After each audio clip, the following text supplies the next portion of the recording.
The truth hurts, not because it's cruel, but because it's real. And in a world that constantly wraps us in comfort, distraction, and false praise, that reality can feel like a slap. But maybe that's exactly what we need. You see, the truth isn't your enemy, it's your mirror. And for far too long, many of us have avoided our own reflection. This video isn't here to make you feel good. It's not here to flatter your ego or sugarcoat your pain. It's here to strip away the noise so you can finally hear what no one else is willing to tell you, but what your soul already knows deep down. The uncomfortable truths you're about to hear, they have the power to set you free if you're brave enough to sit with them, reflect on them, and let them do their quiet work in your life. And here's something most people won't say. You might need to hear this more than once. These words aren't just for today. They're for every day that follows. Let them echo inside you. Come back, rewatch, practice, reflect. The world won't change overnight, but you can start changing the way you show up in it, starting now. If this resonates, subscribe. If it stirs something in you, share your story in the comments or once you stop running from it. 1. No one owes you anything, and that's what sets you free. You post something honest, something that came from the heart. A vulnerable moment, a story, a lesson, only to watch it float in silence. 2 likes, one from your mother, the other from someone who probably didn't even read it. You sit with that sting. You start wondering, why does nobody care? Don't I deserve more than this? And that's where the deeper truth begins to unfold, not with applause, but with discomfort. The truth is, no one owes you anything. Not their attention, not their empathy, not their understanding. And while that may feel cruel at first, it's one of the most liberating truths you'll ever accept. We live in a time where people are taught to expect instant feedback, immediate reward, and visible results. We're trained to believe that effort guarantees outcome. But life never signed that contract. The world doesn't promise you fairness. It doesn't owe you your dream job, your ideal partner, or the recognition you believe you've earned. The longer you live in that illusion, the more frustrated and powerless you'll feel. But the moment you stop expecting anything from anyone, that's when something inside you starts to shift. Your energy no longer drains toward disappointment. You stop announcing your goals because now you build in silence. You stop waiting to be seen because your focus turns inward. Quiet discipline replaces loud frustration, and your self-worth begins to grow, not from approval, but from integrity.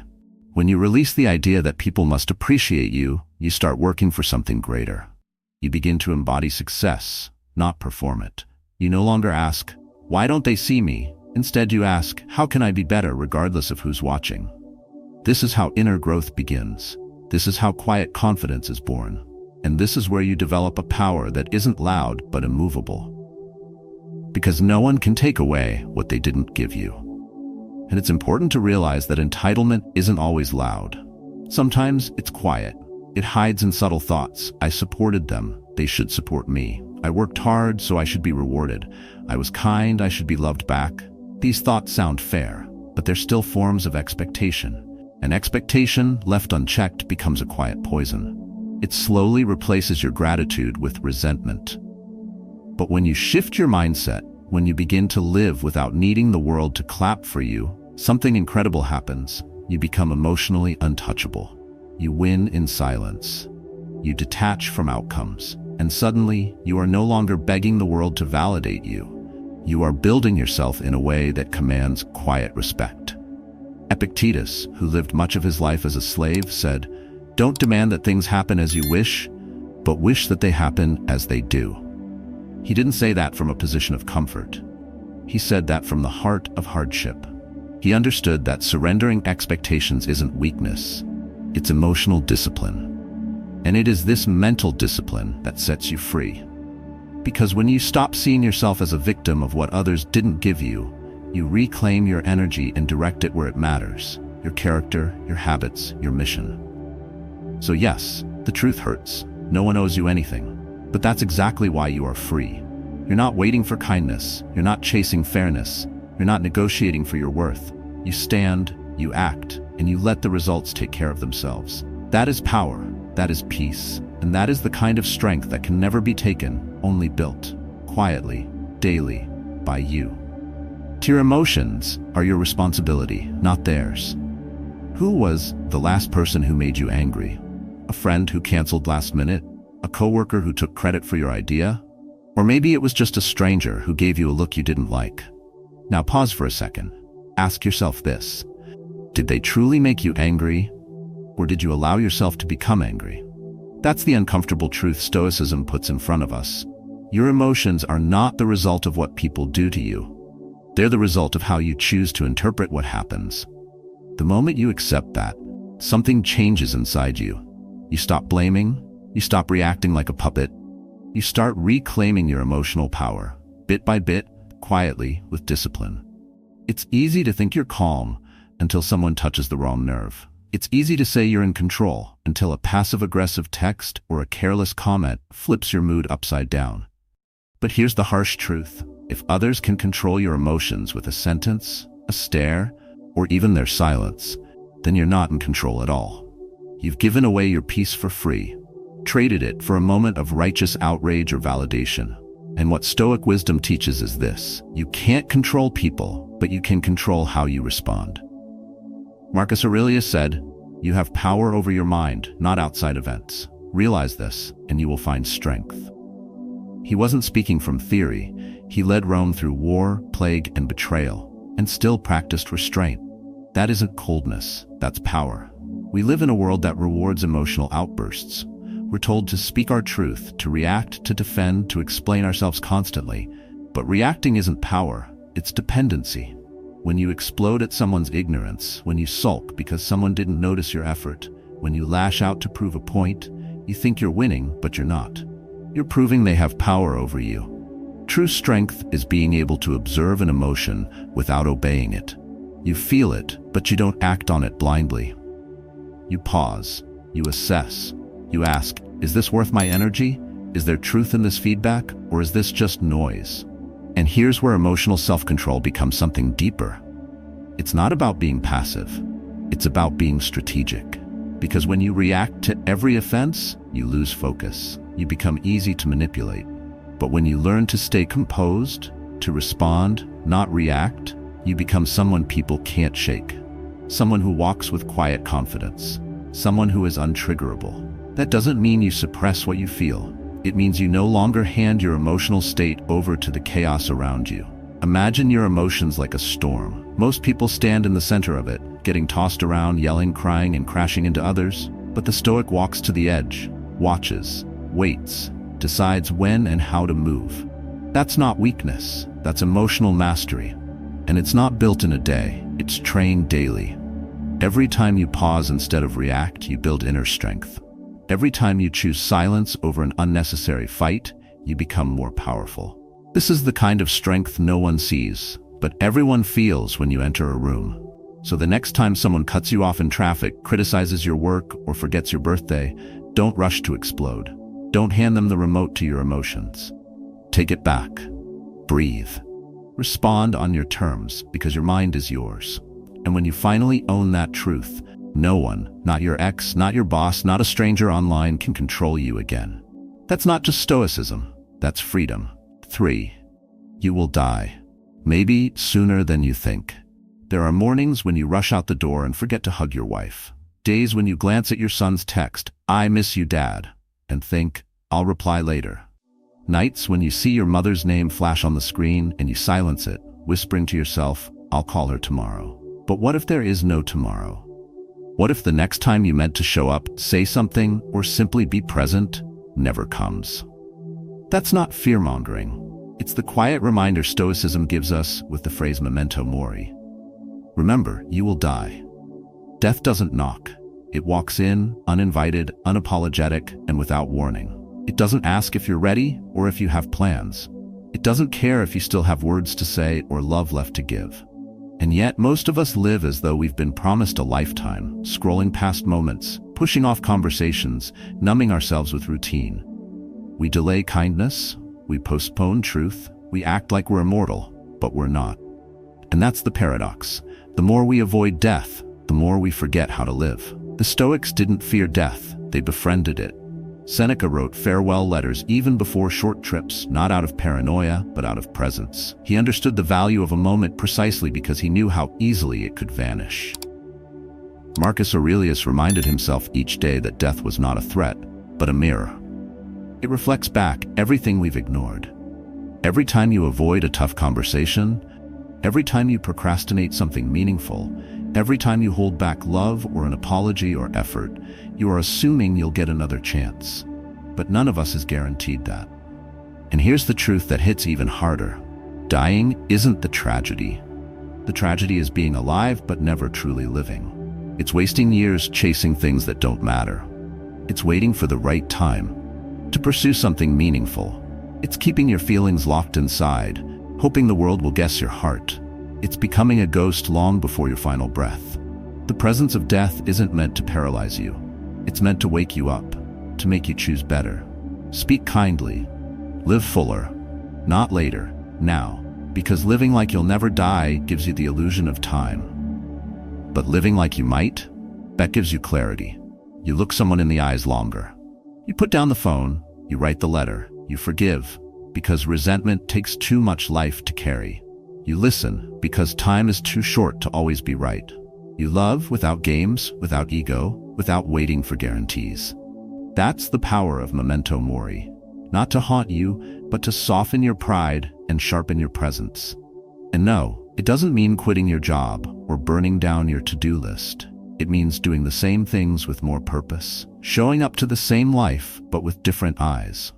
It means you walk through your day knowing this could be the last time you drink coffee in that chair, hear your child's laughter from the hallway, or feel the wind touch your face as you step outside. That realization doesn't make life heavier.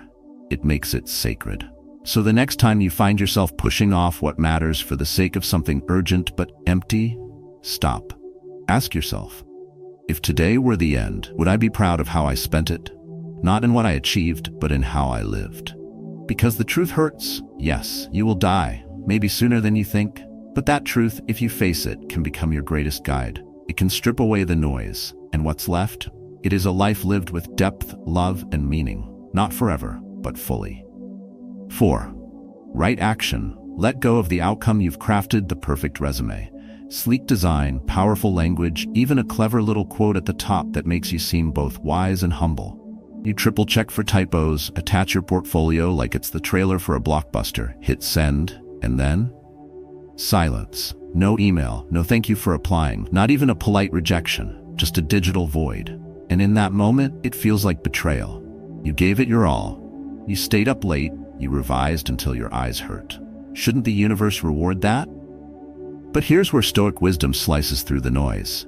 No, it shouldn't. Because you are not entitled to results. You are responsible only for your actions. That's a hard truth to swallow, especially in a world that tells us effort equals outcome. But Stoicism never made that promise. You can do everything right and still not get what you hoped for. You can show up with discipline, intention, even love, and still be overlooked. But if your value is tied to the reaction, then your peace will always belong to someone else. The Stoic response? Do what is right because it is right, not because it guarantees a return. That mindset changes everything. Imagine planting a tree. You water it, tend to the soil, and protect it from storms, and one day, maybe the fruit comes. Maybe it doesn't. But either way, you showed up as a gardener, not a gambler. That's what Stoic action looks like. Rooted, not reactive. Purposeful, not performative. It's understanding that the fruit may not come in your timing or may never come at all, but the integrity you built by showing up daily is its own reward. Take Simone Biles, one of the greatest athletes of our time. The world expected perfection in the Tokyo Olympics, but in a moment of immense pressure, she stepped back. Not because she wasn't capable, but because she understood the cost of pushing forward in the wrong state of mind. She didn't chase the outcome, she protected her foundation. Her decision didn't win gold, but it won something far greater: self-respect. She reminded us all that right action isn't about applause, it's about alignment. And this applies far beyond sports. You prepare for a relationship, you show up for someone with honesty, vulnerability, and consistency, and still, they walk away. You launch a project with vision, effort, and all the quiet hours no one saw, and it falls flat. That's not failure. That's life. You're not bending to your will. But that doesn't mean your actions were meaningless. Letting go of the outcome doesn't mean you stop caring. It means you stop needing the world to validate your worth. In truth, this principle sets you free. It liberates you from anxiety, from the highs and lows of external judgment, from the toxic loop of overthinking results. It allows you to focus on what you can control: your energy, your process, your quiet commitment. And once you do that, you begin to build something unshakable, a mental discipline that doesn't break just because the outcome did. You stop being reactive. You start becoming intentional. So the next time you hit send, show up, open your heart, or take a risk, don't do it for the claps. Do it because it's aligned with who you want to be. Do it because showing up with integrity is your real power. And if the world doesn't respond the way you hoped, let it be. You planted the tree, the fruit will come or it won't. But your roots, they're deeper now. And no one can take that from you.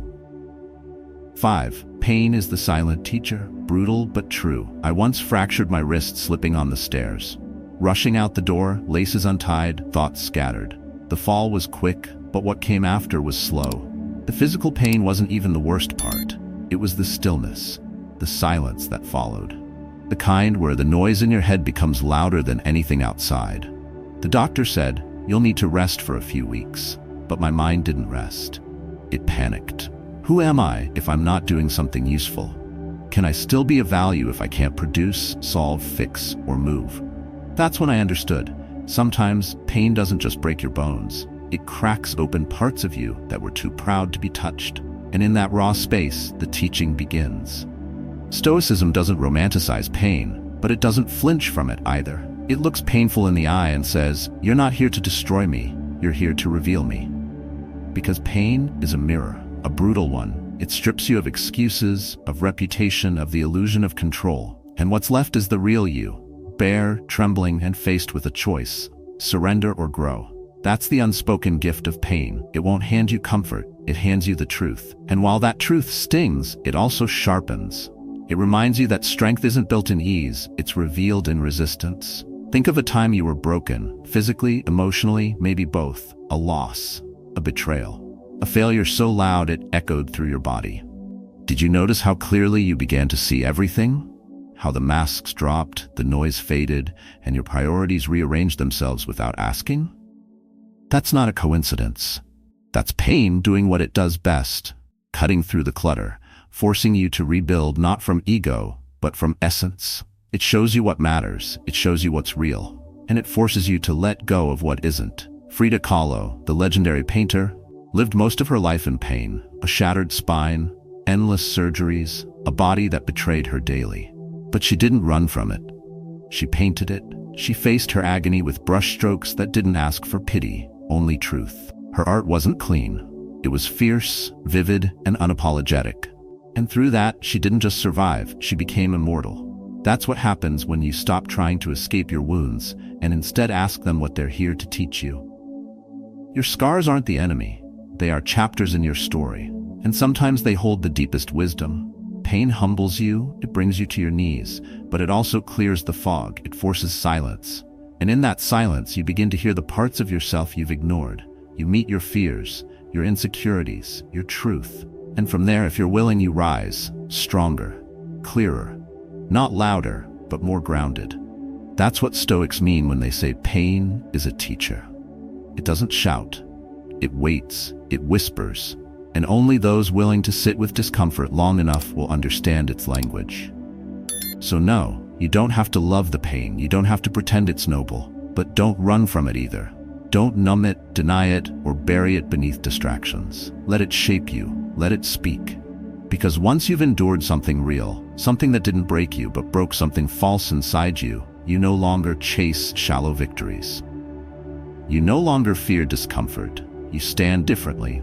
And that posture, that quiet resilience, it's not fake, it's not forced, it's earned, and it lasts. Because pain, as brutal as it is, doesn't just leave you weaker, it gives you back to yourself. 6.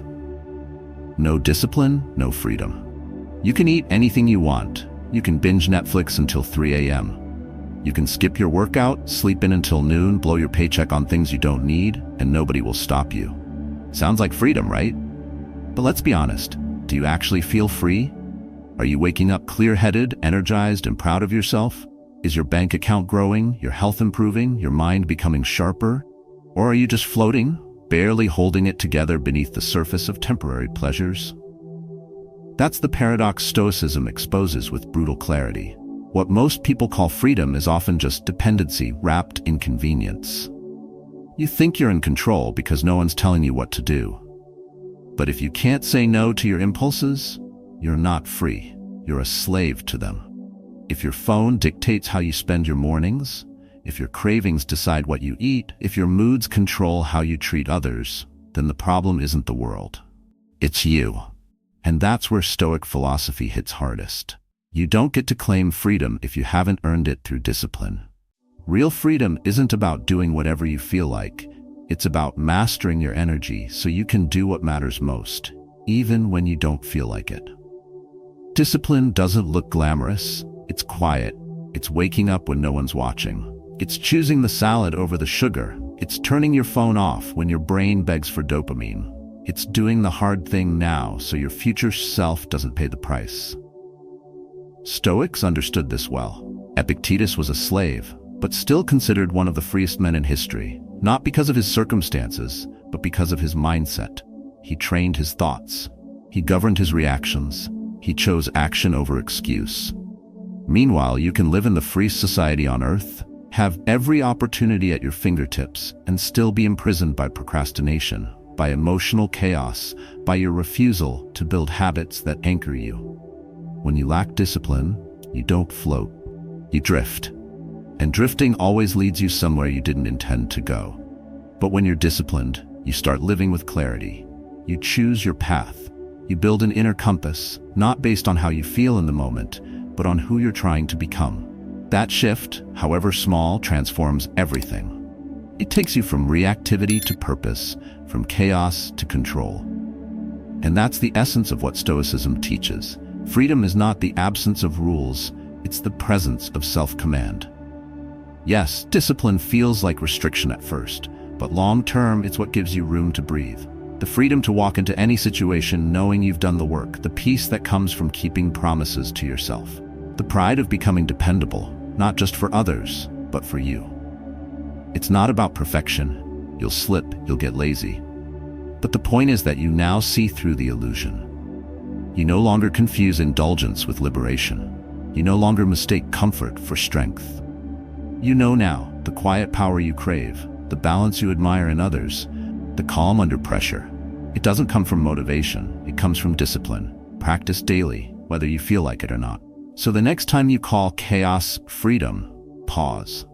Look closer. If you're constantly tired, distracted, behind on your goals, and frustrated with yourself, maybe you're not free at all. Maybe you're just undisciplined, and that's fixable. That's what makes this truth so hard and so empowering. Because once you stop lying to yourself about what freedom really is, you can finally begin to build it. Not overnight, not loudly, but daily, with discipline.